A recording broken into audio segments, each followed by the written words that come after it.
जिंदाबाद। परम संतों के प्रकाश तेरा ही सहारा। संदीप आपके सामने अपने कुछ विचार रखेंगे।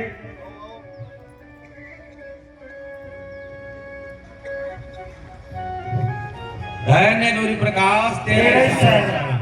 ये सतीश जी हर बार मेरे को फंसा देते हैं, मतलब क्या बोलूं महाराज, हम तो महाराज जी को सुनने के लिए आए, महाराज जी को ही सुन लेंगे। चलो फिर भी जैसा महाराज जी का और सतीश जी का आदेश। सबसे पहले आपको धन्य नूरी प्रकाश तेरा ही सहारा। विश्व के महान संत परम संत राम प्रकाश जी महाराज की आज दूसरी पुण्यतिथि है और दूसरी पुण्यतिथि के उपलक्ष्य पर दूर दराज से, जम्मू कश्मीर से, अलवर से, बाला माहू से और आसपास के क्षेत्र से जो साध संगत पहुंची है, उनका आज आश्रम में पहुंचने पर हार्दिक स्वागत है, हार्दिक धन्यवाद। 2 साल पहले जैसे ही महाराज जी ने चोला छोड़ा, वैसे तो महाराज जी आज भी संत अमर प्रकाश जी के रूप में हमारे बीच में विद्यमान हैं। मैं ये नहीं कहता कि महाराज जी नहीं है, उन्होंने चोला छोड़ते, लेकिन आज भी महाराज जी हमारे बीच में है और महाराज जी के रूप में हमारे बीच में है। जैसे ही महाराज जी ने चोला छोड़ा, मैं तो यहाँ था भी नहीं, मैं किसी कोर्स में बाहर था, ना आ भी नहीं पाया था, तो बड़ा दुख होया और संगत में एक बड़ी अशांति सी फैल गई। वे महाराज जी नहीं रहे, सबको बड़ा दुख होया, क्योंकि लंबे समय से कुछ ऐसे प्रेमी थे जो महाराज जी के साथ, जिन्होंने शुरुआत करी सत्संग में साथ रहे, कुछ हमारे जैसे जिनके उनके चरणों में शुरुआत करी हमने, तो बड़ी एक अशांति सी होती है, सबको दुख तकलीफ होती है कि महाराज जी रहे नहीं रहे तो क्या होगा। लेकिन उसके साथ साथ पूरी संगत में और हमें बड़ी खुशी भी हुई इस बात की कि महाराज जी ने जो हमें आदेश दिया, महाराज जी ने जो संत बख्शा, उन्होंने आश्रम में और में संगत में बड़े 4 चांद लगाए। तो आप लोग बधाई के पात्र हैं। जैसा मैं महसूस करता हूं कि महाराज जी हमारे बीच में, उनका आशीर्वाद हमारे ऊपर हमेशा से बना है और बना रहेगा। तो 2 साल हो गए, लेकिन मुझे महसूस न हुआ कि महाराज जी हमारे बीच नहीं है, क्योंकि उन्होंने महाराज जी को हमारे बीच में संत राम प्रकाश जी के रूप में हमारे बीच में है। और ऐसा संत, मैं महाराज जी संत राम प्रकाश जी के बारे में बोल रहा हूं, ऐसा संत मैं मानता हूं कि पूरे विश्व में ऐसा संत नहीं मिलेगा। उन्होंने कहां से शुरुआत करी और आज उनकी शुरुआत का जो फल आप पूरे विश्व में देख रहे हैं, तो ये उनके परिश्रम, उनकी भावना और उनका एक नतीजा है कि संगत में ऐसे बहुत से लोग फूले बड़ी तरक्की करी और उनका नाम आज विदेशों तक भी जो गूंज रहा है। और इसी चीज को आगे बढ़ाते हुए हमारे बीच में संत अमर प्रकाश जी उसको आगे बढ़ा रहे हैं। मैंने पहले भी एक बार जिक्र किया था आपको, भक्ति की बात करें कि भक्ति, चलो मैं तो आप सबसे बहुत छोटा भी हूं, इतना मेरा तजुर्बा नहीं होगा, लेकिन मैं जहां तक मेरा एक तजुर्बा आपको शेयर करने की कोशिश करूंगा। भाई भक्ति की बात क्या हो सकती है, मैंने पहले भी एक बार जिक्र किया, आप ये मत सोचना कि मैं उसी बात का जिक्र करूंगा। मेरी माता जी 4 स्टेज कैंसर पेशेंट है, आज माता जी मेरी आई हुई है, चंद्रपति जी बैठी हैं। जब बीमार हुई तो वो मैंने पहले भी बताया था आपको, मालिक की कृपा से, गुरु महाराज की कृपा से वो आज बिल्कुल स्वस्थ है। उसी के दौरान मैं वो किस्सा दोबारा नहीं दोहराऊंगा, क्योंकि पहले मैंने बताया था। उसके साथ क्या कहना चाहूंगा मैं, 3 तारीख 12वां महीना 2024 तारीख को, अभी 3 महीने पहले की बात है, महाराज जी माता जी का इलाज चलते चलते एक दिन रात को 2 बजे मैं अपने कमरे में सोया हुआ था, तो बेटे ने मेरे को उठाया कि भी माँ को कुछ तकलीफ है। मैं रूम में भाग के गया, माता जी बताओ क्या बात होगी।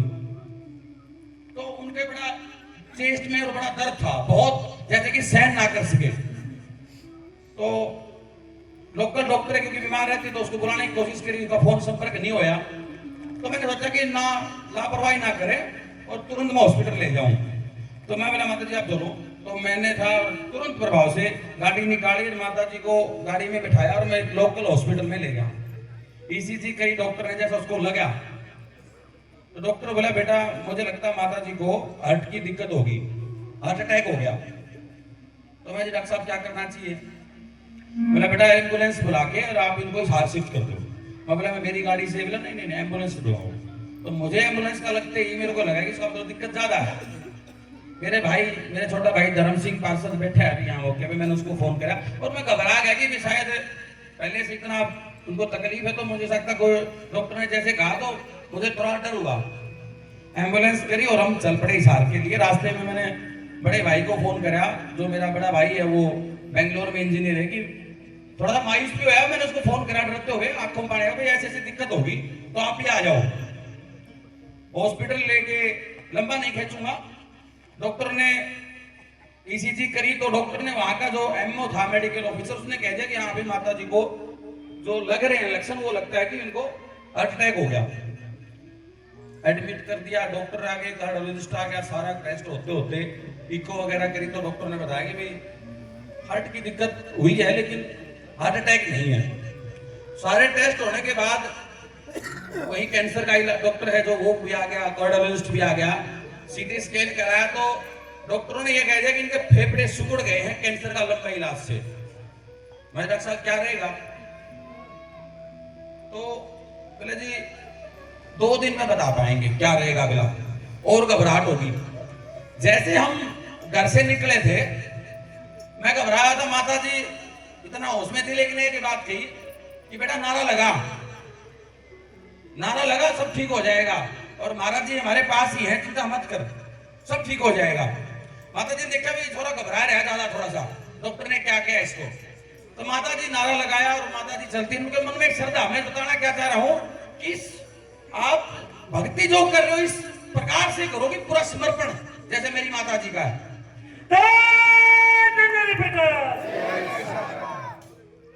टेस्ट हुए और हुए। डॉक्टर ने जब कहा फेफड़े वाला तो मैं फाइल उठाई, मैंने पल्मोलॉजिस्ट डॉक्टर सर्वेश हॉस्पिटल में संपर्क साधा, भाई क्यों ना मैं फेफड़े वाले को दिखाऊं। फाइल लेके गया, दिखाया तो फाइल देखते ही डॉक्टर ने जवाब दिया कि पेशेंट बचना मुश्किल है। मैं बोले जी क्यों बचना मुश्किल है? बोले जी उनको जो फेफड़े की जो दिक्कत है ना उसकी वजह से वो हम उसको अगर आप शिफ्ट भी करोगे तो वेंटिलेटर पे ले नहीं सकते हम, तो और ज्यादा घबराहट होगी। ये तो मामला गड़बड़ा गया। भाई है तुरंत प्रभाव से रात को सुबह चल के शाम तक पहुंच गया। उसके बाद मैंने पूछा बोला वैसे पेशेंट अब कैसा है? जी पेशेंट तो बिल्कुल ठीक बैठा, वैसे तो कोई दिक्कत है नहीं। सत्संग था उस दिन, मुझे याद आया 4 तारीख का महाराज जी सत्संग था ना, 4 तारीख का। 3 तारीख को एडमिट सत्संग में नहीं, महाराज जी को मैंने फोन नहीं करा, महाराज जी का फोन आया, बोले संदीप आया नहीं। मैं जाओगे नो मैं तो हॉस्पिटल में हूँ। तो महाराज जी भी पहुंचे, महाराज जी ने कहा कोई बात नहीं सब ठीक हो जाएगा। तो बोले पेशेंट कैसा है? महाराज पेशेंट तो बैठा है ठीक ठाक। बोले फिर डिस्चार्ज कराओ जी। महाराज जी कारण? बोले फिर ठीक है जी। मैं दर्द किस चीज का हुआ जी? वो दर्द तो छाती में ऐसे कैसा है? वापसी हॉस्पिटल में आए, कैंसर वाला था उसको बुलाया, कार्डियोलॉजिस्ट को बुलाया और फिजिशियन था उसको भी। डॉक्टर साहब तकलीफ बताओ। बोले तकलीफ का नहीं पता क्या है। तो लास्ट में उन्होंने एक डॉक्टर को बुलाया, उसको बुलाया तो चेक जब करा उसने, मैं जी डॉक्टर साहब तकलीफ बताओ। बोले जिनको थोड़ा सा ये हो गया था वो हो गया था, तो हमने दोबारा शिफ्ट करा वो टेस्ट कर। कहने का मतलब जब हम वहां से निकले, जहां नहीं तो माता जी का ये था कि शायद बचेंगी नहीं, जब हम हॉस्पिटल से निकले तो निष्कर्ष ये था कि माता जी को वहां से निकले जब कोई प्रॉब्लम नहीं थी। तो मेरा मतलब जो आपसे बताने का, शेयर करने का जो था ना, ये था कि भक्ति करो तो ऐसी करो, पूरा समर्पित होकर करो, तो मुझे लगता है मालिक किसी चीज की कसर नहीं छोड़ेगा। हमारे ऊपर महाराज जी संत राम प्रकाश जी का संपूर्ण रूप से आशीर्वाद है, संत अमर प्रकाश जी का संपूर्ण रूप से आशीर्वाद है, और संत अमर प्रकाश जी के रूप में संत राम प्रकाश जी हमारे बीच में विद्यमान है। तो किसी चीज की घबराने की जरूरत नहीं है। आप सब पहुंचे, आप सबका बहुत बहुत धन्यवाद। और सतीश जी ने मेरी जो ड्यूटी लाई इसका भी बहुत बहुत धन्यवाद। वैसे मेरी इच्छा नहीं थी कि मैं महाराज जी को सुन लेंगे। और सेवा का भी जो है, जैसे कि मैं सुनने में आ रहा था जैसे कि बाला मऊ का आश्रम मैंने उसमें पढ़ा था व्हाट्सएप पे, जो आश्रम शुरू होना जा रहा है, तो सेवा और सहयोग भी दें। जितना आपका सेवा और सहयोग आश्रमों में लगेगा तो आपके बच्चे और आप और तरक्की करेंगे। मैं उसका जीता जाता उदाहरण हूं। मेरे परिवार के जब पुराने जुड़े थे तो मैं भी इसी तरीके शुरुआत हुआ था, तो मालिक की बड़ी मेहर हुई, नौकरी मिली, सब कुछ मिला। आज मालिक की दया से कोई कमी नहीं है। तो आप लोग भी इसी तरीके से लगे रहे, अपने बच्चों को अच्छी शिक्षा दे। धन्य प्रकाश तेरा।